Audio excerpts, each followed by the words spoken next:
আসসালামু আলাইকুম, WhatsApp guys, কি অবস্থা, কেমন আছেন সবাই? আশা করছি সবাই ভালো আছেন। সো বাইক রাইড হচ্ছে একটা ছেলের ড্রিম। আর ড্রিম যদি হয় তেতুলিয়া থেকে টেকনাফ রাইড, সেটা হচ্ছে একজন বাইকারের জন্য স্বপ্ন পূরণ। এর একটা আমি এবং আমার সফর সঙ্গী হবেন আরো 52 জন রাইডার। সবাই মিলে আমরা একসাথে পাড়ি দেবো তেতুলিয়া থেকে টেকনাফ। তো চলেন, দেখা হচ্ছে মোটোব্লগের ক্যামেরায়। কি অবস্থা, কেমন আছেন সবাই? আল্লাহর নামে শুরু করতেছি যাত্রা।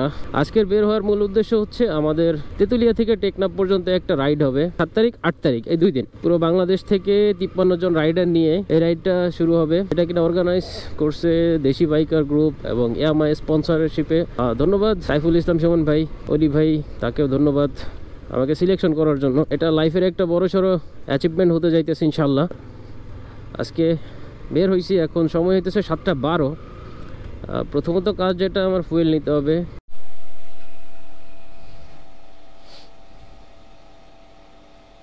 সারা পৃথিবী ঘুরে দেখতে হলে আগে ঘর থেকে বের হতে হবে। বাংলাদেশের ক্রস লাইন যেটা টেকনাফ থেকে তেতুলিয়া, তেতুলিয়া থেকে টেকনাফ, তো সেইটা হচ্ছে এবারে রাইড ইনশাল্লাহ কমপ্লিট করব। সো রাইড নাম আছে তিলছড়া, সামনে হচ্ছে বাটিয়াপাড়া, তারপরে মুকশেদপুর। সো মুকশেদপুর গিয়ে সুমন ভাইয়ের সাথে দেখা করার কথা আছে। সো বাইরে গিয়ে একটু জ্বালায় আসবো সকাল সকাল। সো ভিউয়ার্স, আমি এখন আসি হচ্ছে ভাটিয়াপাড়া।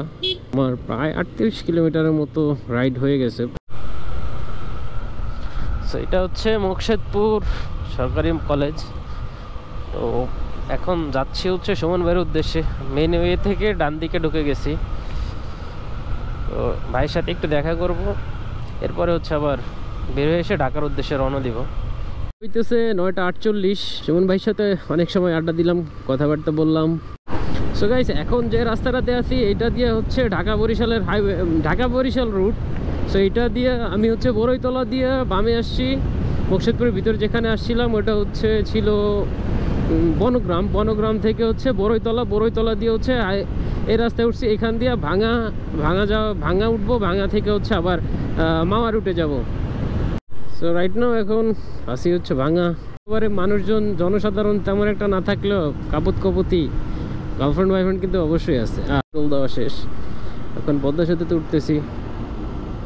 সময় বাঁচতেছে হচ্ছে 11:48, 10:48।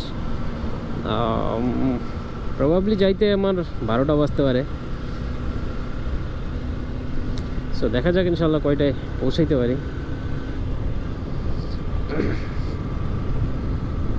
জানি না, কুয়াশা এত পরিমাণে যে পদ্মার মাঝখান দিয়ে ট্রলার আছে, লঞ্চ, জাহাজ আছে, কিন্তু সেইগুলো দেখাই যাইতেছে না।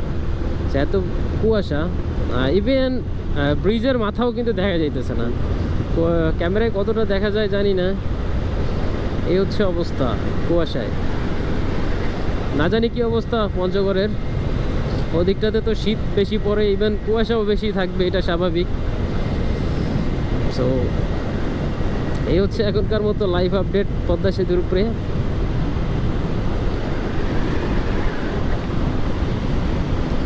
নিউ বলেশ্বর পদ্মা সেতু থেকে নেমে যাইতেছি, প্রায় 7-8 মিনিটের মতো মনে হয় লাগছে। দেখলাম পুলিশ স্পিড গান নিয়ে দাঁড়ায় আছে। আমার অবশ্য স্পিড 60+ ছিল। তো যারা এক্সপ্রেসওয়েতে রাইড করবেন, সো সাবধানে রাইড করবেন, আর স্পিড নিয়ন্ত্রণে রেখে রাইড করা ভালো, কারণ ধরলে পুলিশ মামলা টুকে দিবে। এরকম রাস্তা পাইলে অবশ্য সচরাচর কেউ ছাড়তে চায় না, সবাই স্পিডিং করতে চায়। এদিককার গাছগুলো ছোট ছোট। পোস্তগোলায় আগমন, পোস্তগোলায় উঠতে না উঠতেই টুকটাক জ্যামের সংকেত পাওয়া যাইতেছে। ব্রিজটার এমন অবস্থা, গাড়ি খুব বেশি জোরে যাইতে পারে না। এই হচ্ছে গুলিস্তানের অবস্থা। সকাল বাজে 12টা, পৌনে 12টা, কোনো 12টা বাজে পারে নাই। সো এখনই হচ্ছে এই অবস্থা। পৌনে 1টা বাজে হচ্ছে মিরপুর 10-এ আসছিলাম, আর এখন বাজতেছে হচ্ছে 2টা 25। তো আমার 1.5 ঘন্টা প্লাস এই জায়গাতেই কাটছে। বাইকের কিছু জিনিস কিনলাম, তখন আর ভিডিও করি নাই। প্রথমত যে জিনিসটা নতুন দেখতে পারবেন, এটা হেডলাইট ফগ লাইট। তো এইগুলো হইতেছে নতুন লাগানো হয়েছে। তো এই অবস্থায় এখন যাইতেছি আপার বাসায়।